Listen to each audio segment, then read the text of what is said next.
Hello students, my name is Nikhil Saini and welcome to our YouTube channel The Unfiltered Education. So in today's video lecture we are going to discuss about another constitutional body, that is Attorney General of India. So Attorney General of India is mentioned under Article 76 of the Indian Constitution. He is the chief legal advisor of the government of India and he is also known as the highest law officer of the country. अब आइए जानते हैं इनके qualification और appointment के बारे में। जब हम क्वालिफिकेशन की बात करते हैं तो इन्हें वैसी ही क्वालिफिकेशन चाहिए जैसी एक इंसान को सुप्रीम कोर्ट के जज बनने के लिए चाहिए होती। अब क्या है सुप्रीम कोर्ट के जज की क्वालिफिकेशन? या तो आपने 5 साल एज अ हाई कोर्ट जज काम किया हो, या फिर आपने 10 साल तक किसी हाई कोर्ट में एज अ एडवोकेट प्रैक्टिस की हो, और else you are a eminent jurist in the view of president of India. President of India आपको एमिनेंट जूरिस्ट मान ले। क्या है एमिनेंट जूरिस्ट? जिसे लॉ की काफी ज्यादा ज्ञान हो, जिसे लॉ का काफी ज्यादा नॉलेज हो। इन तीनों में से अगर एक भी कंडीशन फुलफिल हो जाती है तो आपको अपॉइंट किया जा सकता है as a attorney general of India. Appoint कौन करेगा? President of India. अब यहां पे आप एक स्पेशल चीज नोटिस कर पा रहे होंगे कि किसी भी तरीके के सेफगार्ड नहीं दिए इस ऑफिस को। इसके पीछे भी एक स्पेशल रीजन है। वो स्पेशल रीजन ये है कि आप ये चीज देखिए कि जब भी हम किसी डॉक्टर या फिर लॉयर के पास जाते हैं तो हम एक चीज इंश्योर करते हैं कि हम उस पर विश्वास कर सकें, क्योंकि उनके पास बहुत ज्यादा कॉन्फिडेंशियल इंफॉर्मेशन होती है हमारी, जो हम उन पे विश्वास रख के उनको देते हैं। तो वैसा ही रिलेशन है government of India and attorney general of India के बीच में।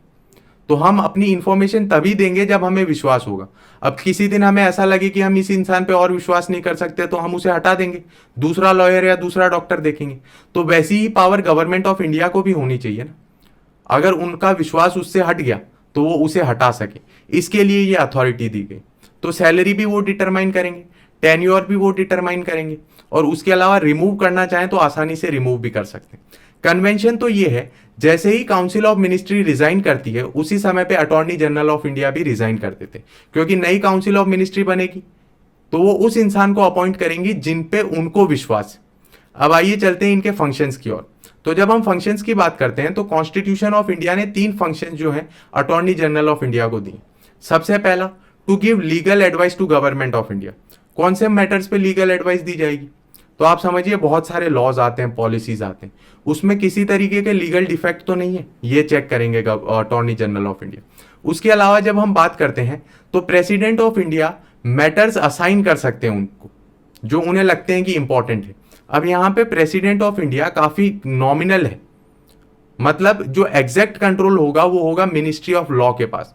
जब तक मिनिस्ट्री ऑफ लॉ कोई भी तरीके का ऑर्डर ना दे अटॉर्नी जनरल को, वो किसी भी तरीके की ड्यूटी परफॉर्म नहीं करेंगे। अब यहां पे कौन कौन से मैटर होते हैं यूजुअली? तो 2 इंपॉर्टेंट मैटर्स होते हैं। सबसे पहला, to represent government of India in supreme court and high court. आपने देखा होगा बहुत सारे केस लॉज के अंदर वहां लिखा होता है वर्सेस गवर्नमेंट ऑफ इंडिया। बहुत बार ऐसा होता है कि गवर्नमेंट ऑफ इंडिया के खिलाफ केस डाल दिए जाते हैं, तो उस समय पे गवर्नमेंट ऑफ इंडिया को रिप्रेजेंट करेंगे कौन? Attorney general of India. दूसरा पॉइंट, जब अंडर आर्टिकल 143 स्पेशल रेफरेंस दी जाती है सुप्रीम कोर्ट को बाय प्रेसिडेंट, तो उस समय भी एज ए रिप्रेजेंटेटिव काम करेंगे कौन? Attorney general of India. इसके अंदर थर्ड फंक्शन है, अगर कॉन्स्टिट्यूशन और किसी लॉ के द्वारा कोई स्पेशल जिम्मेदारी दी गई है, कोई स्पेशल फंक्शन दिया गया है अटॉर्नी जनरल ऑफ इंडिया को, तो उसे भी वो फंक्शन करना पड़ेगा, वो फंक्शन कंप्लीट करना पड़ेगा। अब आइए जानते हैं इनके राइट्स के बारे में। तो ये किसी भी कोर्ट के अंदर जा सकते हैं, कोई इन्हें मना नहीं कर सकता, चाहे वो सुप्रीम कोर्ट हो, हाई कोर्ट हो, या कोई भी तरीके का सबऑर्डिनेट कोर्ट। दूसरी चीज, ये पार्लियामेंट के अंदर खड़े होकर बोल भी सकते हैं और जब चाहे तब अंदर जा भी सकते हैं। अब पार्लियामेंट के अंदर दोनों हाउसेस, लोअर हाउस और upper house, Lok Sabha and Rajya Sabha, उसके अलावा अगर ज्वाइंट सिटिंग होती है तो वहां पे भी जाके बोल सकते हैं। अगर कोई पार्लियामेंट्री कमिटी बनती है तो ये उसके भी मेंबर बनाए जा सकते हैं, बट इनके पास वोटिंग का अधिकार नहीं होगा, इस चीज का ध्यान रखिएगा। इनके पास बाकी वो सारी इम्यूनिटीज होंगी जो एमपीज को दी जाती, अरेस्ट के रिलेटेड, बोलने के लिए right to freedom of speech जो एमपीज का होता है वो काफी ज्यादा वाइड होता है, तो वैसा ही इनके पास होता है। तो इन सारी चीजों का आप ध्यान रखिएगा। अब जानते हैं लिमिटेशंस के बारे में। अब इतनी सारी भर भर के पावर दी हैं तो कुछ ना कुछ लिमिटेशंस भी ऑब्वियसली होंगी। तो लिमिटेशन क्या है कि सबसे पहले ये गवर्नमेंट ऑफ इंडिया के खिलाफ केस नहीं लड़ सकते, ठीक है। दूसरी चीज, ये किसी भी क्रिमिनल अक्यूज्ड को जो है डिफेंड नहीं कर सकते। कोई एक्सेप्शनल केस है तो उन्हें किनकी परमिशन लेनी पड़ेगी? गवर्नमेंट ऑफ इंडिया की। तीसरी चीज, किसी भी कंपनी के ये डायरेक्टर नहीं बन सकते। अब आप सोच रहे होंगे कि गवर्नमेंट सर्वेंट को तो किसी भी तरीके के एम्प्लॉयमेंट में जाने की आज़ादी नहीं, फिर इन्हें क्यों इतने सारे मतलब केस लड़ने की आज़ादी है? कि सिविल लॉस तो लड़ ही सकते ना, सिविल केस। तो ये समझिए कि ये गवर्नमेंट सर्वेंट नहीं है, इसके लिए इन पे ये 3 ही लिमिटेशन है, इसके अलावा वो जैसे चाहे वो प्रैक्टिस कर सकते हैं।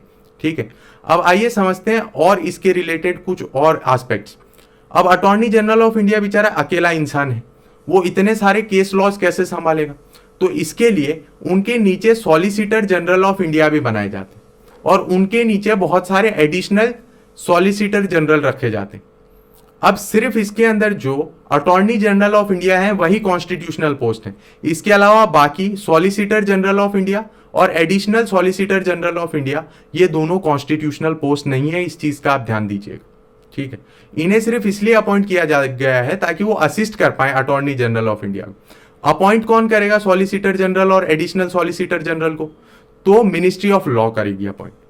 So this was all about Attorney General of India. I hope you like this video lecture. Thank you very much for watching.